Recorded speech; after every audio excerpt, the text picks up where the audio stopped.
Today we're going to talk about the importance of the need to monitor your body when running and when to seek help. When you start running, it is very normal just to feel aches and pains.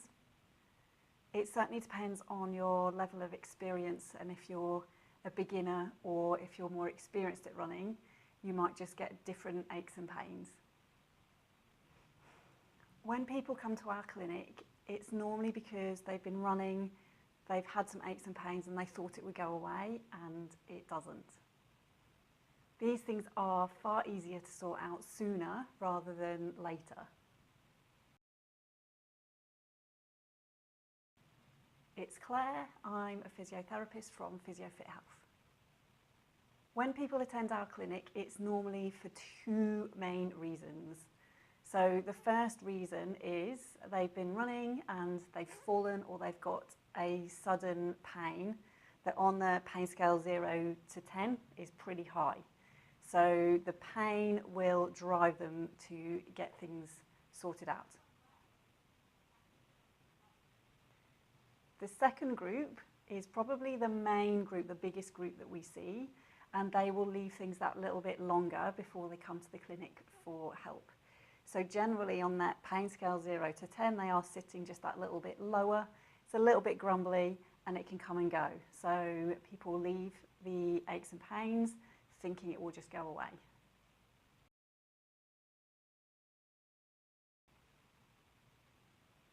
When you're running, it's important to be objective about what you're trying to look at and measure.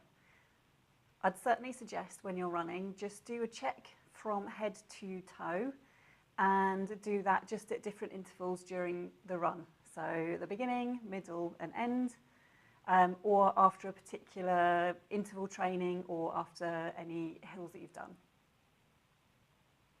So when you do your check from head to toe, you can just gauge it on the 0 to 10 scale just for exertion to see how the body's feeling and if you're thinking that you're working hard or not so hard.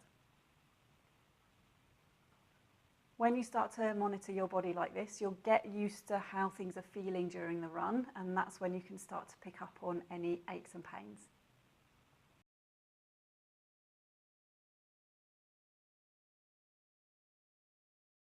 If you do notice any aches and pains, then you've got that 0 to 10 scale to measure just where it sits on it, whether it's low, middle or high.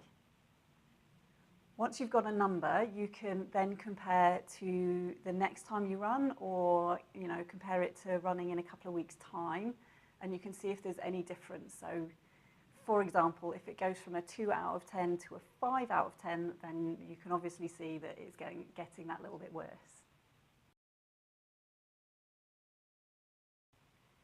If you monitor your aches and pains at different points during the run, you can see if there's any pattern. So whether you noticed anything at the beginning of the run, or the middle of the run, or at the end of the run. And then next time you go for a run, you can just check it again to see whether you notice it at the beginning, middle, or end.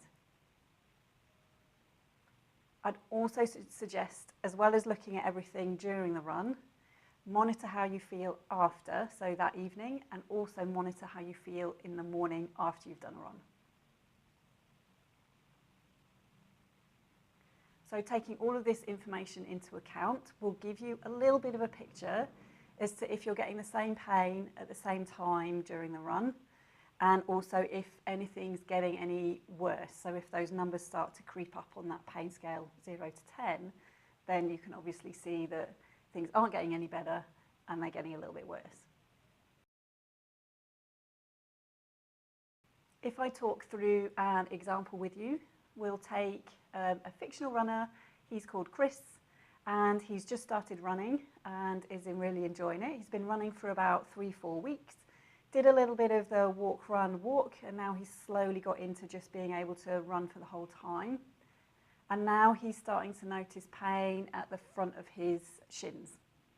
Now, pain is about 2 out of 10, and it goes away completely once he stops running. So he doesn't really think about it too much. He thinks he can give it a little bit of a rest. So he leaves the run just for a week or two to see if that helps.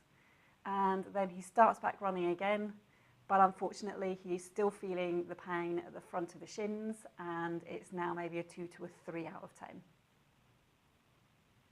At this point, I certainly think it's an idea for him to get it checked out, because there's a pattern emerging, so that every time he runs he's noticing the pain.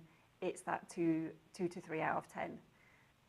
Potentially what's going to happen is he keeps running and the pain will go from a 2 out of 10 and then increase to a 4 or 5 or more out of 10. The other thing that might happen is he notices the pain during the run, and then he starts to notice it even when he's not running, so walking down the street or going up and down stairs. The hard thing about this really is that the pain can sometimes go away, and once you have no pain, you're thinking everything's okay. The take-home message that I'm trying to get across is the pattern that you are noticing. You notice the same thing on the runs, it's feeling the same intensity or getting a little bit worse. That's certainly a pattern, and get it checked out sooner rather than later. It's far easier to sort out at the early days rather than leaving it for weeks and months.